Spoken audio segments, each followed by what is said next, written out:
What's going on, everyone, and welcome into another episode of Expected Bets for your go-to podcast for all things hockey betting. I'm Gator Betting, and as always, I'm joined by my two co-hosts, Gretzky Betskis and Franco the Banker. Guys, we're done. We finally made it. Vegas, crack open those beers.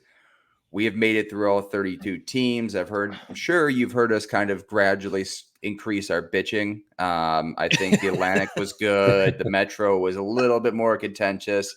Central, we started to kind of really begrudge and moan this process. And then I think there was at least one comment in every episode in the Pacific. But our last episode, we're talking about the Vegas Golden Knights today. Betsky, Franco, how we doing, guys?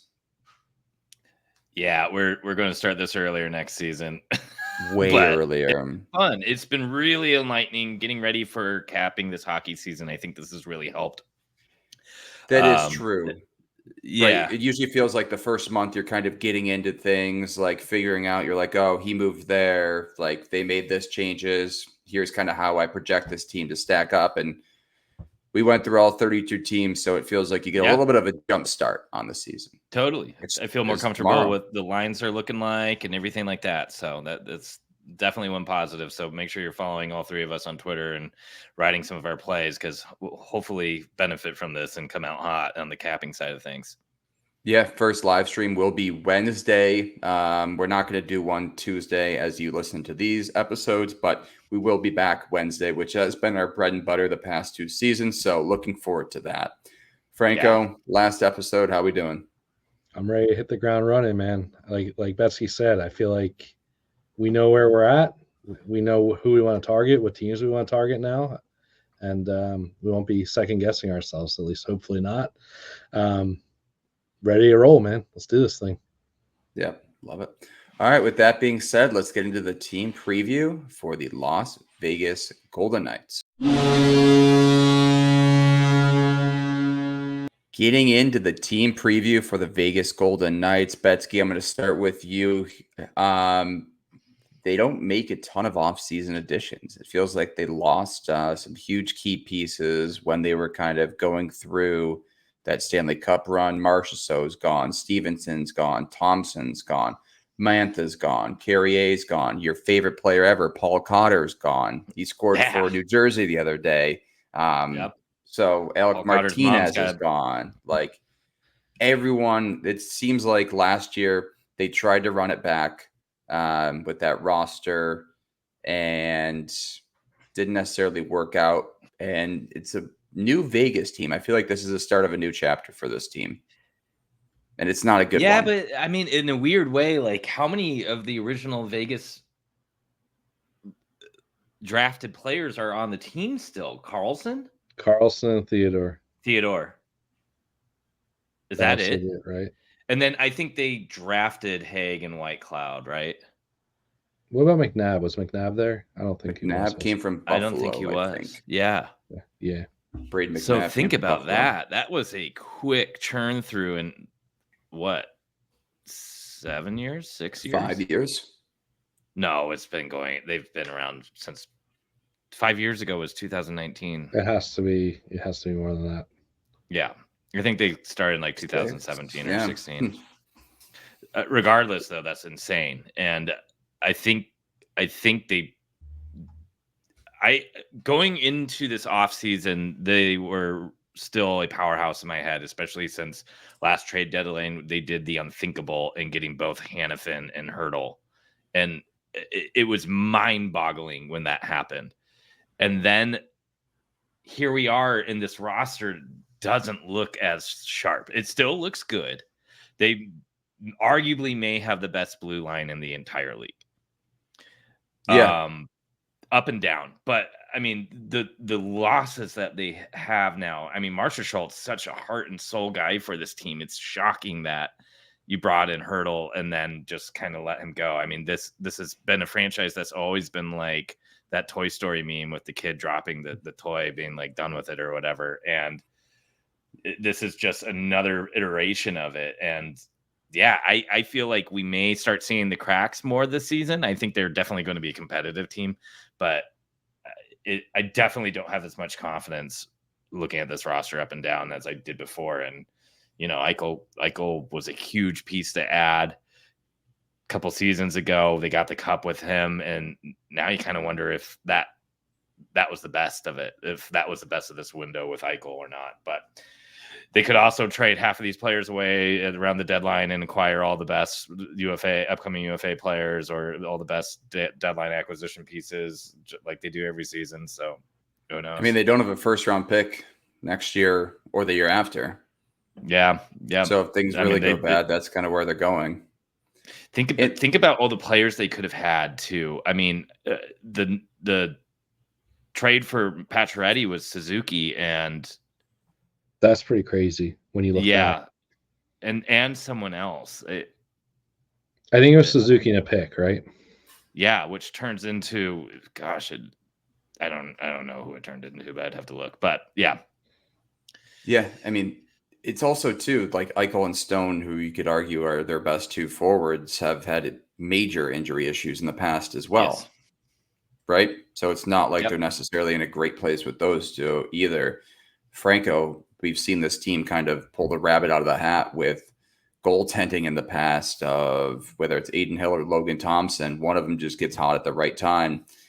And now they bring in Samsonov this offseason, and it feels like he's kind of be that guy who he's shown it in the past can get hot in a moment and has proven that he's been a pretty good goaltender. But it's an interesting situation with your first two being Adin Hill and Ilya Samsonov.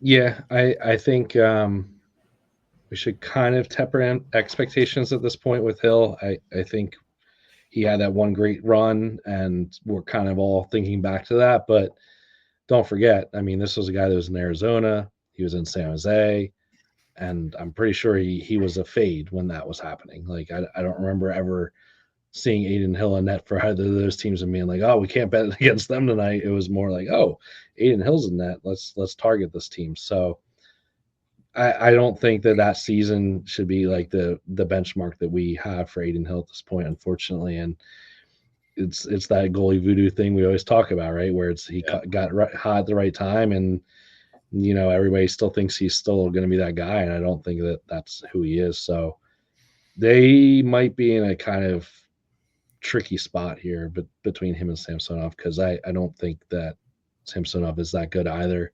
Again, like you said, up and down type of guy, gets hot at moments, but I mean, ask any Toronto fan last year what they thought of him, and they all are saying good riddance. So can't be feeling that good about him either.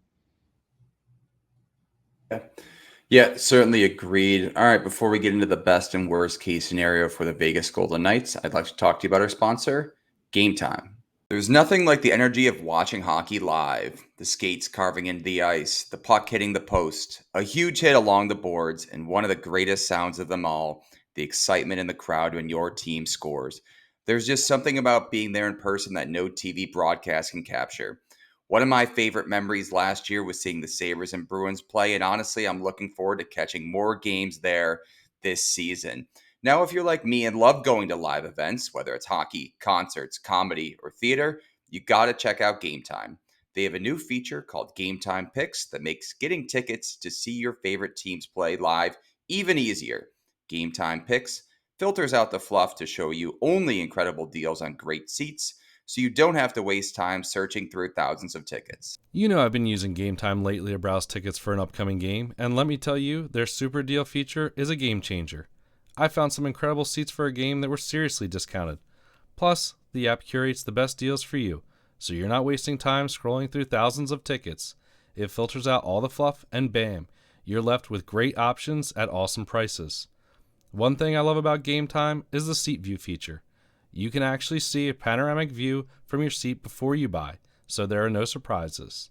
And another cool feature, there's all-in pricing, so you can toggle it on and see the full price up front with no surprise fees at checkout. Trust me, it's so much easier to budget that way. And here's the best part. Game Time's lowest price guarantee means that if you find a better deal elsewhere, they'll credit you 110% of the difference. Talk about peace of mind. Take the guesswork out of buying tickets with Game Time Picks. Their curation makes it easier to save more on sports, concerts, comedy, theater, etc. Download the Game Time app today, Create an account and use code THPN for $20 off your first purchase. Terms apply. Again, create an account and redeem code THPN for $20 off. Download Game Time today. What time is it? Game time. All right, getting into the best and worst case scenario for the Vegas Golden Knights. Betsky, I will start with you with the worst case. You want worst? Yep. I was going to say I was going to feed you the worst case scenario, so I'll let you start us off there. All right, let me paint you a picture. Get out that paintbrush. Yeah. Picklets did not like when you were painting for him. No. Picklets. Yeah, he's going to burn that picture. Yeah. Lady Luck is not here for Vegas in this worst case scenario. Eichel goes down, right? Obviously, that's an easy first part of this worst case scenario. Mark Stone goes out, but everybody saw that coming, and everybody has hopes that all they need to do is sneak in the playoffs, and they'll both be back. They spend more assets further down the line to pick up some holes to fill that Mark Stone and Jack Eichel roster spot. The blue line is just a little bit banged up all season, and they aren't getting much performance out of Hill and Sammy. And then they miss the playoffs. And then finally, sweet justice for all the people who can't stand Vegas, and they win the lottery with whoever has their first round pick, which I think would be the Flames or San Jose, which would be grosser. Is that the best case scenario then? Depends on which way you're on this. But yes, that would be best case for me. And Utah gets their playoff spot. Well, yeah, they don't have that first round pick, right? So it's automatically gone. Yeah, but if they were to win the lotto with that pick, whoever, if Calgary has it and Calgary wins the lotto from that pick, is what I'm saying. Gotcha. Okay. Yeah, exactly. That like 0.08% chance happening, and it wins. Okay. I like that. I like that. That's truly a worst case scenario for them, which would be phenomenal. Yeah, bumping Ducks down too, so they miss out on like the first tier of players. Just so they have to draft a like second tier player in the top 5. Yeah. They I don't think Duck fans needed that last kick in the Ducks catching strays, kicking them while they're down. Yeah, right. Yeah. Exactly. I'm going duck hunting right now. Yeah. Franco, best case scenario. It feels like these two wingers, Olofsson comes in, which we can get to in a little bit, and seems like he just clicks with Eichel, his old teammate in Buffalo, and this team becomes dangerous once more. And the dragon we thought we slayed with this roster lives and breathes another year. Someone goes on in long-term IR, maybe Stone returns or Hurdle goes back on it, and then they come right back for the postseason, and then they make another run, right? It's classic Vegas.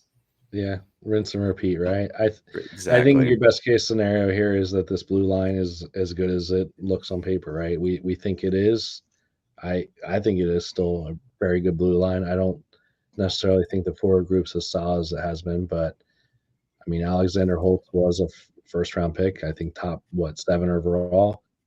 And he's only 22. So I know he's kind of gotten shipped off by New Jersey as somebody they don't need, or they're pretty deep on the wings, I guess, overall there. So it makes sense. But he has the potential to play in this top 6, really, if he can figure it out. So I would say that's your best case. He works out, Olofsson works out, this team's productive offensively, and even with the loss of a guy like Stone or something like that, if it happens, which it feels like it's inevitable every year, this team still makes it in the playoffs and can compete.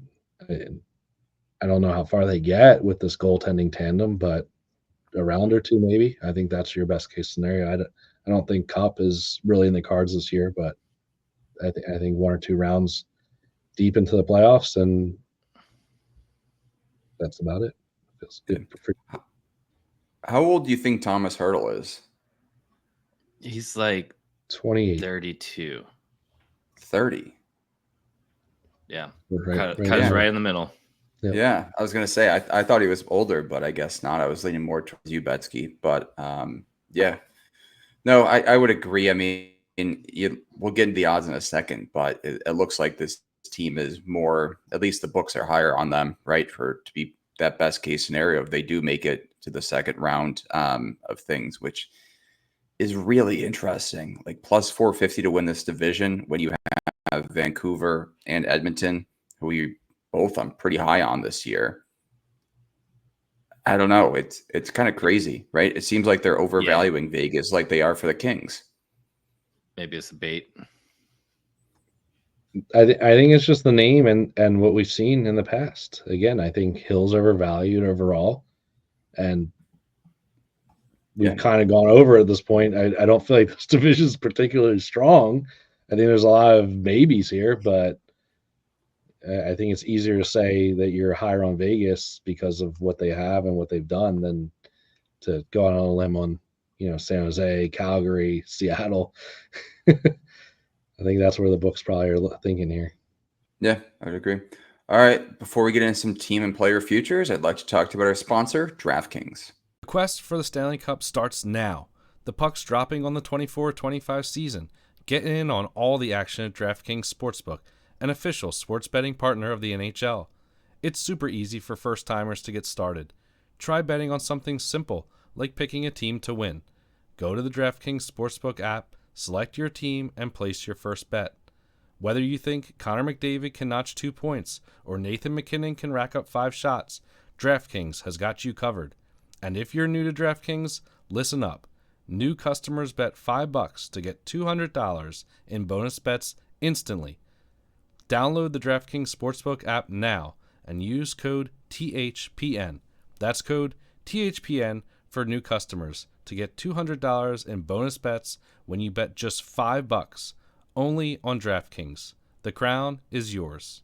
Gambling problem? Call 1-800-GAMBLER. In New York, call 877-8-HOPE-NY or text HOPE-NY 467-369. In Connecticut, help is available for problem gambling. Call 888-789-7777 or visit ccpg.org. Please play responsibly. On behalf of Boot Hill Casino and Resort in Kansas, 21 and over. Age and eligibility varies by jurisdiction. Void in Ontario. Bonus bets expire 168 hours after issuance. For additional terms and responsible gaming resources, see dkng.co/ice. Looking at some team futures for the Vegas Golden Knights, they're minus 300 to make the postseason, plus 450 to win the division, as we stated before, plus 850 to win the Western Division or Western Conference, and 18 to 1 to win the Stanley Cup. That regular season points total at 97.5. I mentioned it seems very high, but again, this division is kind of weak. I personally have no plays in here. Franco or Betsky, are you guys touching anything in the team future market for the Golden Knights? There's one that stands out for me. Is it no to make the playoffs? No. I think the conference winner is kind of interesting. Okay. Because if this team gets good goaltending out of Hill, maybe this is the year where he's really good again. And if the blue line can help prop him up, and if Holtz becomes like a new Marchessault for the team, or even Olofsson, and if they stay healthy, this team is fairly scary up and down the lineup. And when you think of that center depth of Eichel, Karlsson, Hertl down the middle, it's probably one of the deepest and best in the league. And if Eichel plays all 82 games, I mean, this is a guy who's one of the top centers in the league. Like, let's not forget that. This is a guy who can put up points. He can put up goals. He can do just about everything. He's very good defensively. And there's a world where they look strong, everything goes right for them, and in the playoffs, if that team makes it to the playoffs and it is coming in hot and things are working out, and maybe they added a forward, watch out. Like, that's just like what the year they won the cup. They kind of came out of nowhere, and they kind of just started rolling over people. This is a team that is built to do that, just like Florida. A little bit like Dallas too, a little bit like Boston in a lot of regard, where they're bigger, they're tougher, they're hard to score on, they're hard to play against, and you don't want to be the toolsy, high-skilled team that has to go up against Vegas if they're on a roll. Yeah, so give me that conference winner at plus 850. Maybe you want to wait and see if they lose and get some extra value on it, but I mean, they have such a good home ice advantage. It's kind of hard to say early in the season. And if they manage to get to the conference, we talked about this, I think, with the Vancouver preview of, then you can hedge with the other team to win. Yeah, there's certainly a team you don't want to see in the playoffs. You can just say that, like, kind of sum it all up. But yeah, they're a team you don't want to face in the playoffs. Franco, are you last looking... season they looked like they were going to destroy Dallas in round one. Yeah. Game one, they looked like they were going to kill them. Mm-hmm. Yeah, you're right. Yeah. Franco, do you have any plays in the team market? I'm probably gonna leave it alone. I feel like I want to be down on this team in general, just based on what I'm seeing as far as the changes that have been made. I still think, like you said, there's some physicality here, and that blue line still looks good, but I just am not as high as what these numbers are showing me. I obviously minus 300 to make the playoffs is insane, and the division winner, I guess, if I had to, at plus 450, but I just feel like that's a hard sell with the two teams that are, we're at least projecting to be at the top. They feel like more of a team that, is third or fourth in this division, makes it to the playoffs, and then that's when they're an issue, is in the playoffs. So I think I just want to stay off it in general. Yeah. Again, that's why I think I'm going for shooting for the moon with the conference. I like the idea. Yeah, I would agree. It's kind of like what you said with Pittsburgh too in years past, right? Like, they're not necessarily going to be the best regular season team. Yeah. But if you do go against this team who has proven playoff experience, they are very dangerous. Yep. Looking ahead at the player points market, Eichel at 75.5, Stone at 50.5, Hanifin at 50.5, and Hertl at 54.5. The player goal market, Eichel's at 35.5, Hertl is at 22.5. Franco, you kind of found a gem on FanDuel earlier, and one that, now that you pointed out, looks really damn good. So I'll let you go there. Yeah, so I'm going to a former Sabre here, playing with his old teammate, Mr. Olofsson. We're seeing him at 20 plus goals on FanDuel at plus 270. These two guys played on the line together back in the day, obviously. I think that had something to do with the signing. Obviously, he's kind of was a cast-off last year on the Sabres team. They didn't feel like he was deserving of ice time. I mean, he was constantly scratched. But going back historically, he's been a guy that can get to 20 goals, even on that Sabres team that hasn't really been of the best offensive, end of the spectrum. Now you're going to pair him on the first line with Eichel and Barbashev. We've seen that be a very productive role. Obviously, that was Marchessault's role the last couple of years, and I'm not saying this guy's Marchessault, but he just needs to be a guy that can shoot the puck, and I don't think that's ever been a knock on him. He's always been a guy that can score. He just can't play defensively. So you're pairing him with Eichel, who we've already said is a very defensively sound player. They're just going to kind of – I think they brought him in for that role. They need to replace those goals that Marchessault scored the last however many years he's been there at this point, and this is the guy that they pegged for the role. We'll see if he lasts in it, but he's getting first crack at it. Isn't it kind of crazy the transition too? You just mentioned that Eichel's a solid defensive player. Like, coming into the league, he was not talked about his defensive ability, at all. And he's now gone from that kind of goal scorer that he had to be in Buffalo to a playmaker in Vegas. And now you do pair a guy who's fantastic and one thing and one thing only, which is scoring goals. I like it a lot at 20 goals, and he's going to get plenty of chances this season. So I think it's a great bet. Betsky, did you have anything else to add for Vegas? Yeah, I really like that one too. And unfortunately, all the other guys that they're offering are very injury prone. Eichel at 75.5 scares me. Stone at 50.5, which is crazy low, but still not willing to touch it. I guess actually that one may be one of those ones you just jump on and just hope he's healthy, because if he's healthy, that'll be fine. And the Hertl one's interesting too, because he potentially could move up, and that seems like a pretty low point total. I think you're getting a little bit of unknown bias there. But again, there's more other bets I'm probably more confident, and I really like that Olofsson one for the odds you're getting there. Yeah, I would agree. Bruce Cassidy to win Jack Adams at 25-1. It feels like in order for him to win that, Vegas has to win the Stanley Cup. Yeah. I'm It's a weird bet too. Like it, yeah. I was trying to make a spin zone on it, but yeah, I would just be a market you wouldn't touch. Aren't coaching awards just regular season though? They are, yeah. So they would Yeah. have to finish with the most points. They win the have to President's win the Cup. division. Yeah. They have to win the President's Trophy. Again, that's excuse why me. Yeah. and all even those still, close like ones you want this, teams that tough. haven't made the playoffs in a while. Sorry. Yeah. Keep on. Yeah, no, you're good. I think the odds are reflecting that this is a team that's supposed to make the playoffs. They're minus 300 to make the playoffs. Yeah. So they're not getting some sort of shocking thing to happen because of their coach here. Like, Yep. the thing that'd be shocking is if they miss the playoffs based on the books. Yep. Agreed.